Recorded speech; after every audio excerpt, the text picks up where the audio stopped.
Assalamualaikum warahmatullahi wabarakatuh. Segala puji bagi Allah, Tuhan semesta alam. Sholawat dan salam senantiasa tercurah kepada junjungan kita, Nabi Muhammad SAW, Sang Kekasih Allah, yang telah mengajarkan kita jalan menuju keselamatan. Semoga kita semua senantiasa diberi taufik untuk meniti jalan para salihin, memperbaiki ibadah kita, dan menjadikan sholat sebagai cahaya jiwa. Saudaraku yang dirahmati Allah, di antara amalan paling agung dalam Islam adalah sholat, tiangnya agama, penyejuk hati orang-orang beriman. Namun, bukan semata sholat yang dikerjakan itu yang bernilai, melainkan sejauh mana sholat itu ditunaikan dengan kesempurnaan rukun, syarat, dan kehusyukan. Imam Al-Ghazali rahimahullah dalam karya besarnya, Ihya Ulumuddin, memberikan pelajaran mendalam bahwa kesempurnaan rukun-rukun sholat adalah pintu menuju kenikmatan ruhani dan ridho ilahi. Mari kita renungi bersama, mengapa menyempurnakan rukun-rukun sholat menjadi perkara yang begitu penting. Sholat bukan sekadar gerakan. Imam Al-Ghazali menjelaskan bahwa sholat adalah munajat, perjumpaan hamba dengan Tuhannya. Maka, siapa yang tidak menyempurnakan rukunnya, ia seperti orang yang datang kepada raja dalam keadaan tidak sopan. Ruku yang dikerjakan asal-asalan, sujud yang terburu-buru, tumaninah yang diabaikan, semua itu mencerminkan keringnya ruh ibadah. Al-Ghazali berkata, adapun sholat yang tidak menyempurnakan rukun-rukunnya, itu seperti tubuh tanpa ruh, ibarat bangkai yang berdiri tanpa jiwa. Lalu bagaimana bisa sholat semacam itu membawa kita kepada Allah? Rukun sholat adalah tiang utama. Rukun sholat adalah bagian-bagian esensial dari ibadah ini yang tidak boleh ditinggalkan. Dalam Ihya Ulumuddin, Al-Ghazali membaginya menjadi dua jenis. 1. Rukun lahiriah seperti berdiri bagi yang mampu, takbiratul ihram, membaca Al-Fatihah, ruku, itidal, sujud, duduk di antara dua sujud, tasyahud, dan salam. 2. Rukun batiniah seperti khusyuk, tumaninah, menghadirkan hati, rasa takut dan harap kepada Allah. Tanpa menyempurnakan keduanya, sholat menjadi kosong dari makna. Dalil Al-Quran dan Hadits. Allah berfirman dalam Quran Surat Al-Mu'minun ayat 1-2. Sungguh beruntung orang-orang yang beriman, yaitu orang-orang yang khusyuk dalam sholatnya. Nabi Shallallahu Alaihi Wasallam juga bersabda, sesungguhnya seseorang sholat namun tidak ditulis baginya kecuali separuhnya, sepertiganya, seperempatnya, hingga sepersepuluhnya. Hadis riwayat Abu Dawud, hadis Hasan. Imam Al-Ghazali menegaskan, kurangnya pahala ini bukan karena tidak sholat, tapi karena tidak menyempurnakan rukunnya, baik lahir maupun batin. Mengapa banyak sholat tidak meninggalkan pengaruh? Kita sering mendengar orang berkata, saya rajin sholat, tapi kenapa hati saya masih gelisah? Kenapa maksiat masih terus saya lakukan? Imam Al-Ghazali menjawab dengan bijak dalam Ihya Ulumuddin, sholat yang tidak dijaga rukunnya hanyalah gerak jasad tanpa ruh. Mana mungkin bangkai memberi pengaruh? Sholat yang dijalankan dengan menyempurnakan rukunnya adalah sholat yang mampu menahan dari perbuatan keji dan mungkar. Seperti dalam Quran Surat Al-Ankabut ayat 45. Sesungguhnya sholat itu mencegah dari perbuatan keji dan mungkar. Namun, bila sholat kita tak membawa pengaruh, bisa jadi karena rukunnya belum kita tegakkan sempurna. Keutamaan menyempurnakan rukun, cahaya hati dan penghapus dosa. Dalam Ihya Ulumuddin, Al-Ghazali menjelaskan bahwa setiap rukun dalam sholat memiliki cahaya yang mengalir ke hati jika dilaksanakan dengan sempurna. Misalnya, takbiratul ihram, jika dihayati, memutus keterikatan dunia. Ruku dan sujud, jika dirasakan, memunculkan kehinaan diri dan pengakuan atas keagungan Allah. Tasyahud dan salam, jika disempurnakan, memunculkan rasa persaudaraan dan cinta kepada Nabi Muhammad Shallallahu Alaihi Wasallam dan kaum mukminin. Setiap gerakan dan bacaan yang sempurna adalah obat bagi penyakit hati, pembersih dosa, dan pengundang rahmat. 2. Penjelasan setiap rukun lahiriah sholat dan makna batinnya. Dalam Ihya Ulumuddin, Imam Al-Ghazali tidak hanya menjabarkan rukun-rukun sholat secara teknis, tetapi menyelami makna ruhani dan hikmah batin yang terkandung di dalamnya. Sebab menurut beliau, yang membedakan sholat orang awam dengan sholat para wali adalah kesempurnaan dalam rukun-rukunnya, baik secara lahir maupun batin. Berikut adalah uraian dari rukun-rukun lahiriah yang wajib disempurnakan. 1. Niat. Niat bukan sekadar lintasan hati, tetapi kesadaran bahwa kita sedang berdiri di hadapan Allah. Imam Al-Ghazali berkata, barang siapa yang sholat tanpa menghadirkan niatnya kepada Allah, maka ia seperti orang yang menulis surat tanpa alamat. Makna batin, mengingatkan diri bahwa seluruh amal akan sia-sia tanpa keikhlasan. Niat yang benar akan memurnikan hati dan mencegah riya. 2. Takbiratul ihram. Ketika mengangkat tangan dan mengucapkan, Allahu Akbar, kita diminta untuk melepaskan dunia dan masuk ke hadirat ilahi. Takbir adalah pemutusan dari seluruh urusan dunia. Barang siapa masih terikat dengannya, maka takbirnya belum sempurna, ujar Al-Ghazali. Makna batin, memasuki gerbang munajat. Mengangkat tangan adalah simbol melepas dunia, dan Allahu Akbar adalah deklarasi kebesaran Allah atas segala hal. 3. Berdiri, qiyam. Berdiri adalah bentuk adab di hadapan raja di raja. Seorang hamba yang sadar akan berdiri dengan penuh rendah hati dan harap. Makna batin, keteguhan jiwa dalam menghadapi cobaan. Dalam berdiri yang tegak terkandung pesan keteguhan iman. 4. Membaca Al-Fatihah. Al-Ghazali menyebut Al-Fatihah sebagai doa penyembuh jiwa, dan satu-satunya surat yang merupakan dialog langsung antara hamba dan Tuhannya. Segala puji bagi Allah, adalah pengakuan cinta. Hanya kepadamu kami menyembah, adalah janji suci. Makna batin, menghidupkan bacaan dengan hati yang hadir. Bukan hanya membaca, tapi berbicara kepada Allah dengan tulus. 5. Ruku. Ruku bukan sekadar membungkukkan badan. Ia adalah simbol ketundukan jiwa, bukan hanya tubuh. Al-Ghazali menulis, ruku adalah pernyataan kerendahan. Jika hati masih angkuh, maka ruku itu dusta. Makna batin, membengkokkan kesombongan dalam jiwa. Menyadari bahwa segala ilmu, harta, dan kekuasaan hanyalah titipan. 6. Itidal. Bangkit dari ruku adalah simbol bahwa rahmat Allah mendirikan kita kembali setelah tunduk.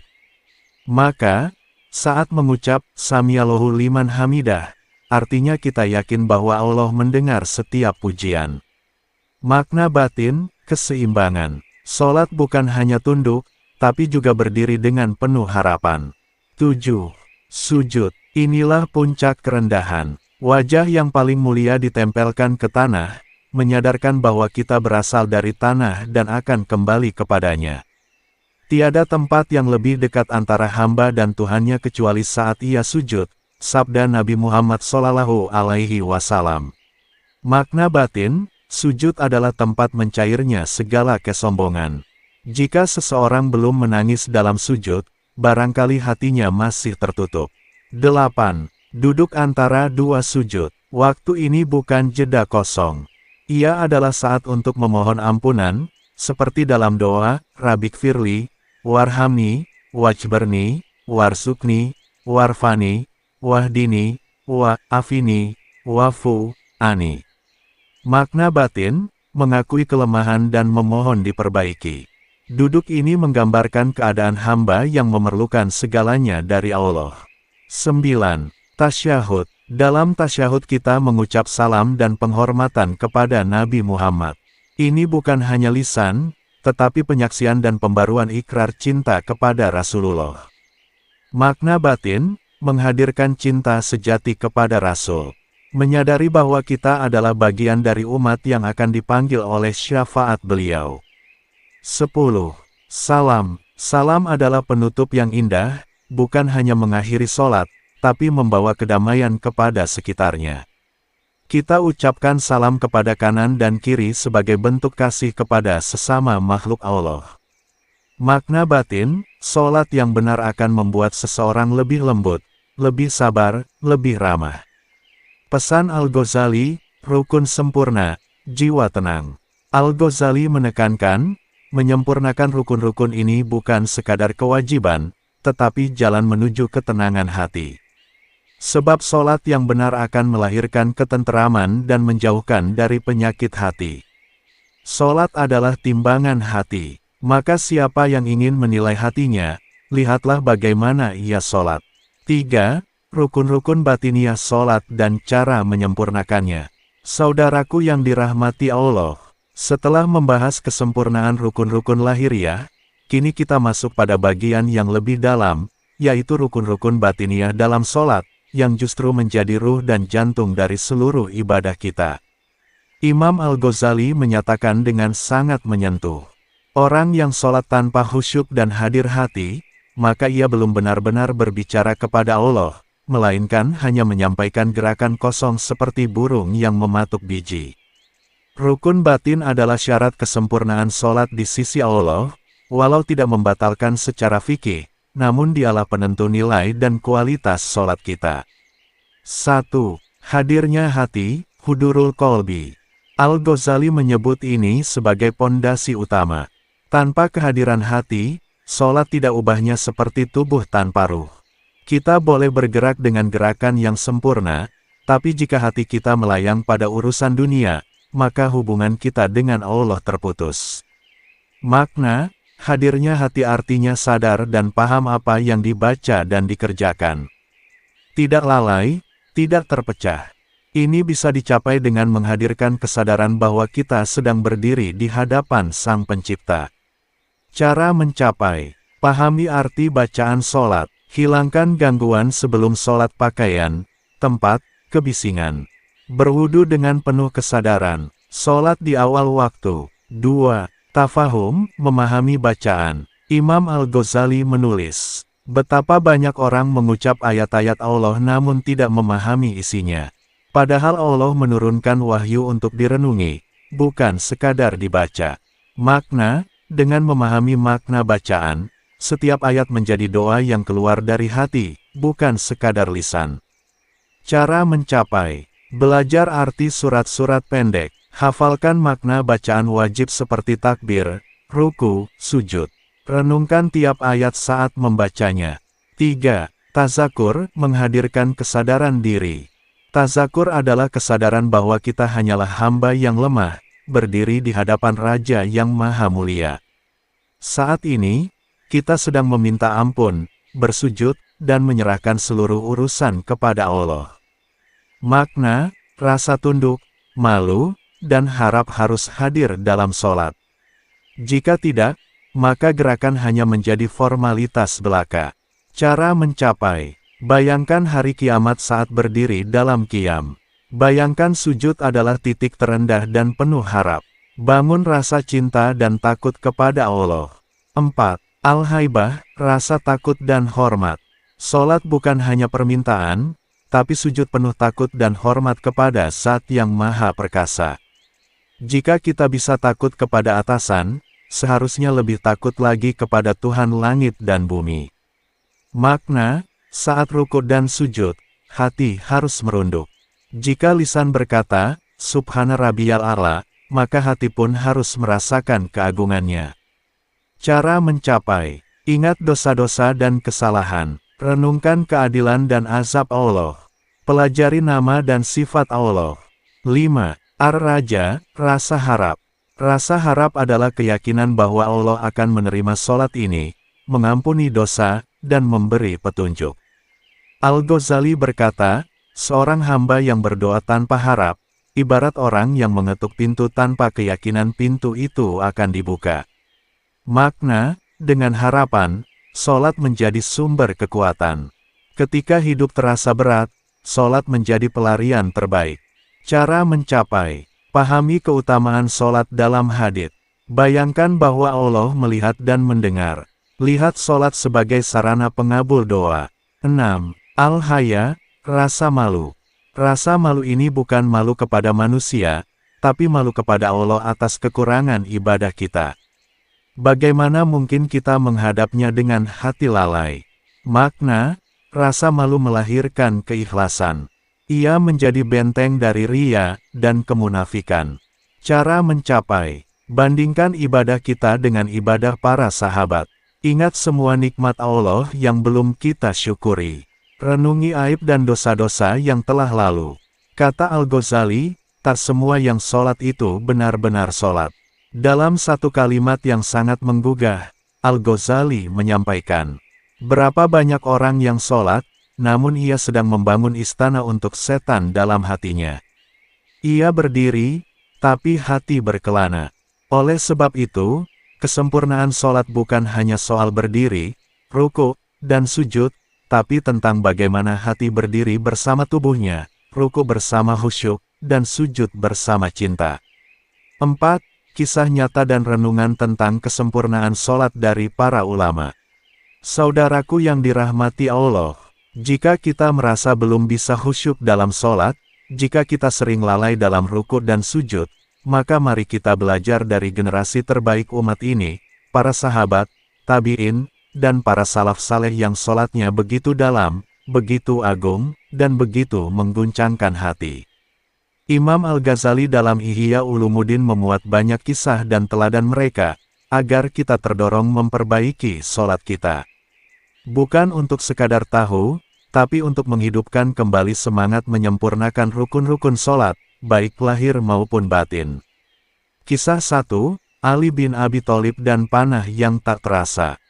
Dalam satu riwayat, disebutkan bahwa suatu ketika Ali bin Abi Thalib radhiyallahu anhu terkena panah dalam sebuah peperangan. Para sahabat ingin mencabut panah itu, tetapi ia berkata, "Tunggu, cabutlah saat aku sedang sholat." Maka saat ia mulai sholat, panah itu dicabut. Ia tidak merasa kesakitan sama sekali. Mengapa? Karena jiwanya telah tenggelam dalam sholat, hatinya terhubung dengan Allah, bukan lagi dengan dunia atau rasa sakit. Inilah kekuatan sholat yang dijalankan dengan kesempurnaan rukun batin. Kisah 2, Urwah bin Zubair dan kakinya yang diamputasi. Diriwayatkan bahwa Urwah bin Zubair, seorang tabi'in agung, harus menjalani amputasi kaki karena penyakit. Ia pun berkata, "Bawa aku ke masjid, biarkan aku sholat 2 rakaat. Saat itulah lakukan apa yang kalian harus lakukan." Dan benar, saat ia sujud dan berdoa, dokter memotong kakinya tanpa anestesi, namun ia tak bergerak sedikit pun, bahkan tak mengerang.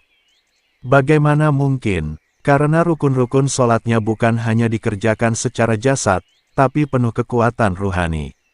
Sholat telah mengangkat jiwanya jauh dari dunia yang fana. Kisah 3, Imron bin Husain sholat dengan tubuh yang lumpuh. Imron bin Husain, sahabat Nabi, menderita penyakit yang membuat tubuhnya tak bisa bergerak. Namun ia tetap sholat, meski hanya dengan isyarat. Setiap gerakan, meski hanya dari leher dan mata, tetap ia kerjakan dengan kesungguhan dan cinta. Ia pernah berkata, "Sholat adalah penyejuk hatiku. Jika tubuhku tak sanggup berdiri, maka ruhku tetap berdiri di hadapan Allah." Inilah keagungan sholat yang dipelihara dengan kesempurnaan niat dan batin. Kisah 4, Umar bin Abdul Aziz menangis dalam sholat. Umar bin Abdul Aziz dikenal sebagai khalifah yang adil dan zuhud. Suatu malam, ia memimpin sholat malam dan membaca ayat. Ketika mereka dilemparkan ke dalam neraka, Quran Surat Al-Mulk, ia berhenti, mengulang-ulang, lalu terdengar isak tangis dari balik musola. Ia menangis, dan tidak mampu melanjutkan sholatnya. Ia begitu memahami makna ayat yang dibaca. Inilah khusyuk yang lahir dari tafahum, pemahaman yang mendalam atas apa yang dibaca. Kisah 5, istri Imam Abu Hanifah melihat suaminya menangis sepanjang malam. Subhanallah, beginilah jiwa para pencinta Allah dalam menyempurnakan rukun sholat. Renungan, mengapa mereka bisa sedalam itu? Imam Al-Ghazali menyebut 5 sebab mengapa para salaf bisa sangat dalam dan khusyuk dalam sholat mereka. 1. Mereka memahami makna setiap bacaan dan gerakan. 2. Mereka sholat dengan rasa cinta, bukan sekadar kewajiban. 3. Mereka menjaga wudhu dan kebersihan hati sebelum sholat. 4. Mereka menjauh dari maksiat, sehingga hati bersih. 5. Mereka menjadikan sholat sebagai tempat curhat, bukan rutinitas. Saudaraku, bila kita ingin memiliki sholat yang berkualitas, maka kita harus mulai dengan menyempurnakan rukun-rukunnya, dan meneladani para ulama yang telah menapaki jalan ini sebelum kita. Pesan Al-Ghazali, sholatmu adalah cermin hatimu. Dalam Ihya Ulumuddin, Imam Al-Ghazali menulis dengan sangat menyentuh. Barang siapa ingin tahu keadaan hatinya, maka lihatlah bagaimana ia sholat. Jika dalam sholat ia lalai, maka di luar sholat ia akan lebih lalai. Maka jangan heran, mengapa setelah sholat kita masih merasa kosong. Mungkin karena kita belum berdiri dengan hati, belum ruku dengan tunduk, belum sujud dengan cinta. 5. Panduan praktis menyempurnakan sholat. Setelah memahami keagungan sholat dari sisi lahir dan batin, kita tentu ingin memperbaiki dan menyempurnakan ibadah kita. Tapi bagaimana caranya? Imam Al-Ghazali dalam Ihya Ulumuddin tidak hanya memberikan nasihat ruhani, tapi juga langkah-langkah nyata yang bisa dilakukan oleh siapa saja. Berikut beberapa panduan praktis yang beliau sarankan untuk menjadikan sholat kita lebih sempurna dan penuh makna. 1. Bersihkan hati sebelum sholat. Sholat seperti cermin. Kalau hati kita kotor dengan dosa dan kelalaian, maka cahaya sholat tidak akan memantul sempurna. Cara: perbanyak istighfar sebelum wudhu. Tinggalkan ghibah, iri, dan kelalaian. Lakukan wudhu dengan perlahan dan penuh rasa sadar. 2. Sholat di awal waktu. Al-Ghazali menegaskan bahwa orang-orang yang mencintai Allah akan bersegera memenuhi panggilannya. Menunda sholat adalah tanda lemahnya cinta dan buruknya adab. Tips: jadikan azan sebagai panggilan hati.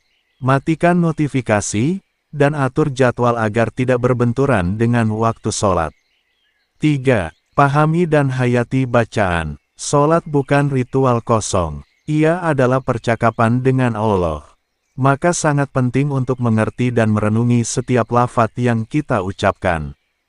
Tips: pelajari arti bacaan dalam sholat, mulai dari Al-Fatihah hingga salam.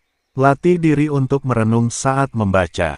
Ganti surat pendek yang biasa dihafal dengan surat baru untuk membangun kesadaran. 4. Tumaninah, tenang dalam gerakan. Imam Al-Ghazali berkata, sholat yang terburu-buru adalah tanda tidak ada kehusyukan. Tumaninah, tenang sejenak dalam tiap gerakan, adalah bentuk penghormatan kepada Allah. Tips: hitung dalam hati 3 detik di setiap ruku dan sujud. Rasakan makna doa, jangan buru-buru berdiri atau berpindah. 5. Bangun rasa cinta dan takut kepada Allah. Sholat yang sempurna adalah sholat yang dibangun di atas mahabbah cinta dan khosyah takut. Bukan karena takut dosa semata, tapi karena tak ingin jauh darinya. Tips: bacalah kisah cinta para nabi dan ulama kepada Allah. Renungi nikmat-nikmat yang Allah berikan setiap hari. Tulis jurnal syukur dan doa pribadi. 6. Jadikan sholat sebagai tempat curhat. Banyak orang mengeluh hidup terasa berat, hati gundah, jiwa kering.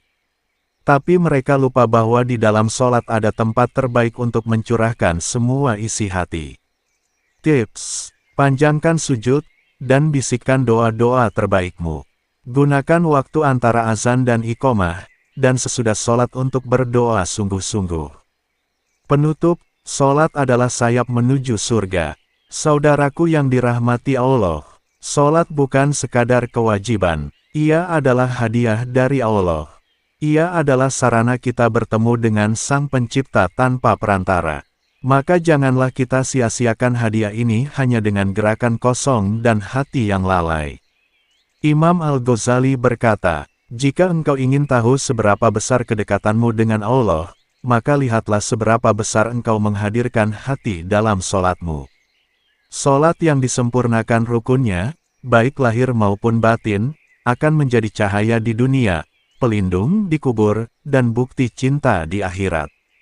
Ia akan menjadi pemisah antara kita dan api neraka, serta menjadi pengangkat derajat kita di sisinya. Semoga narasi ini menjadi pengingat yang lembut bagi jiwa kita. Semoga kita termasuk dalam barisan hamba-hamba yang sholatnya mendatangkan rahmat, bukan sekadar gugur kewajiban. Assalamualaikum warahmatullahi wabarakatuh.